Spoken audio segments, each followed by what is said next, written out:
जो भी जानकारी उनकी थी वो वहां भेजी थी और माननीय केंद्रीय चुनाव आयोग ने राज्य सरकार से अनुरोध किया है कि वे कार्रवाई करें।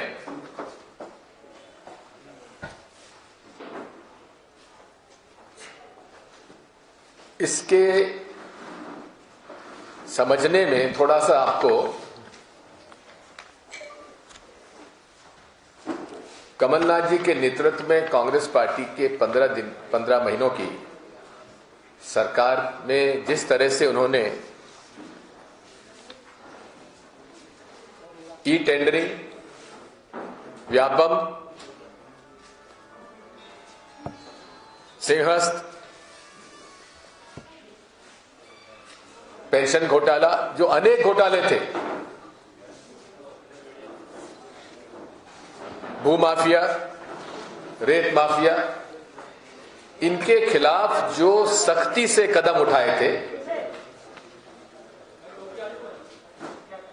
और जिसका उल्लेख शिवराज सिंह जी ने सांवेर की मीटिंग में कहा भी था कि हमको सरकार गिराना आवश्यक हो गया था, क्योंकि अगर कमलनाथ जी की सरकार रहती तो हम बर्बाद हो जाते, बर्बाद। आपने वो सब वीडियो देखा है। और अब कैलाश विजयवर्गीय जी ने तो और साफ कर दिया है कि नरेंद्र मोदी जी ने कहा था कि सरकार गिराओ। नरेंद्र मोदी जी ने अगर कहा था तो फिर इसमें बात साबित होती है कि देश में कोरोना वायरस पर उसकी रोक के लिए जो कदम उठाने थे केंद्र सरकार को, इसलिए नहीं उठाए गए क्योंकि उनको मध्य प्रदेश की सरकार गिराना था और भाजपा की सरकार को यहां पर बैठाना था। यह बात साफ हो चुकी है। जिन अधिकारियों, पुलिस अधिकारियों के खिलाफ नाम आए हैं, वे सब वो हैं जो ईओडब्ल्यू के अंदर ई टेंडरिंग की जांच करना उन्होंने चालू कर दिया था। ई टेंडरिंग में जितने घोटाले हुए हैं उसकी प्रतिलिपि मेरे पास है और मैं हमारा पीसीसी से अनुरोध करूंगा कि वे आपको इसके बारे में ब्रीफ कर देंगे। उनकी सबकी प्रतिलिपि मैं आपको दे रहा हूं। हजारों करोड़ के टेंडर चहते ठेकेदारों को दिए गए और इसमें ई टेंडरिंग के माध्यम से पूरे तरीके से बहुत बड़ा अपराध उन्होंने किया था। और जिस अधिकारी ने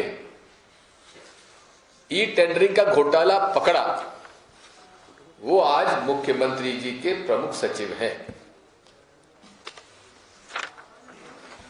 अब उनको प्रमुख सचिव बनाने का क्या कारण रहा मैं नहीं जानता, लेकिन जो व्यक्ति आज प्रमुख सचिव वहां पर हैं उनकी ईमानदारी पर हमको भरोसा है और पूरी ईमानदारी के साथ उन्होंने इस घोटाले को पकड़ा था और उसको दबाने का भरपूर प्रयास किया गया। कमलनाथ जी ने प्राथमिकता के आधार पर ई टेंडरिंग का केस ईओडब्ल्यू को सौंपा और उसकी परतें खुलती जा रही थी, गिरफ्तारियां भी शुरू हो गई थी। और यदि पूरे 5 साल अगर मौका मिलता कमलनाथ जी को तो एक एक भ्रष्टाचार के प्रकरण को न केवल उजागर किया जाता लेकिन उन पर सख्त कार्रवाई की जाती है। और उसके अंदर 15 साल तक जिन भारतीय जनता पार्टी के मंत्री मुख्यमंत्री जी ने मलाई खाई है, एक एक के खिलाफ सख्ती से कार्रवाई होती, इसलिए उन्होंने कहा था बर्बाद हो जाते। 15 महीने में कमलनाथ जी ने मजबूर कर दिया था पूर्व मुख्यमंत्री को यह कहने के लिए कि हम बर्बाद हो जाएंगे अगर कमलनाथ जी की सरकार आ गई। अरे 15 साल तक हमने झेला है, हम तो बर्बाद नहीं हुए क्योंकि हमारे दामन साफ रहा है। अब बात आती है कि बहुत सारे के नाम आए जिन्होंने पैसा लिया। मैं आपका ध्यान आकर्षित करना चाहता हूं, जो आईटी ईडी की रेड हुई थी 2013-14 में, जिसमें कि उनके अधिकारियों के, जिन कंपनी पे रेड हुई थी उन अधिकारियों के कंप्यूटर से जो आया था 29 सितंबर 2013 को cash 3 crore given to CM MP Shri Neeraj Vashisht. ये नीरज वशिष्ठ कौन है, मुझे बताना है क्या आपको, क्या आप जानते हैं उनको? श्री नीरज वशिष्ठ वो हैं जो माननीय शिवराज सिंह जी के सारे लेन देन का काम करते हैं, मेरा यह आरोप है। और श्री नीरज वशिष्ठ को कमलनाथ जी से कहकर शिवराज सिंह जी ने नियमों के विपरीत क्लास 1 अधिकारी को अपने स्टाफ में रखने के लिए अनुरोध किया था, जो कमलनाथ जी ने उन्हें दे दिया। मैं भी पूर्व मुख्यमंत्री हूं, मुझे क्लास 1 अधिकारी नहीं मिला आज तक, लेकिन शिवराज सिंह चौहान को क्लास 1 अधिकारी नीरज वशिष्ठ को उनके पास नियुक्त किया गया। क्यों?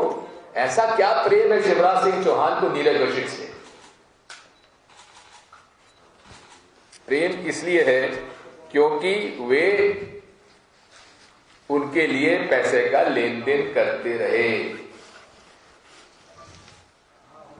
1 अक्टूबर 2013 को 5 crore cash given to CM MP Shri Neeraj Vashisht at Bhopal, 8 crore के ये फिगर्स हैं। और इसको आगे चलिए, 30 अक्टूबर 25 crore cash given to CM Gujarat. 2013 में सीएम गुजरात कौन थे, मुझे बताने की जरूरत नहीं है। 12 नवंबर 2013 50 crore cash given to CM Gujarat, ये कौन थे, मुझे बताने की जरूरत नहीं है। फिर 27/11/2013 25 crore cash given to CM Gujarat, कोई जायसवाल जी हैं, उनके माध्यम से। फिर 29/11/2013 50 crore cash given to CM Gujarat. यदि किसी के कंप्यूटर पे या किसी की डायरी में किसी का नाम आता है तो इन पर क्या कार्रवाई हुई, पहले बताएं हमको, किस बात के लिए कार्रवाई हुई? अगर ये 3 पुलिस अधिकारियों पर एफआईआर दर्ज होती तो नीरज वशिष्ठ के ऊपर भी एफआईआर दर्ज होनी चाहिए, हमारी ये मांग है।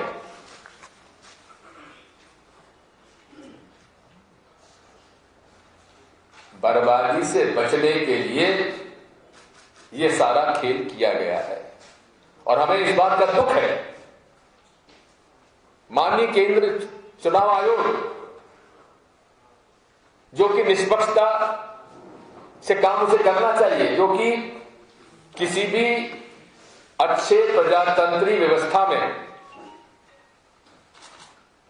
केंद्रीय चुनाव आयोग की निष्पक्षता बियॉन्ड डाउट होना चाहिए।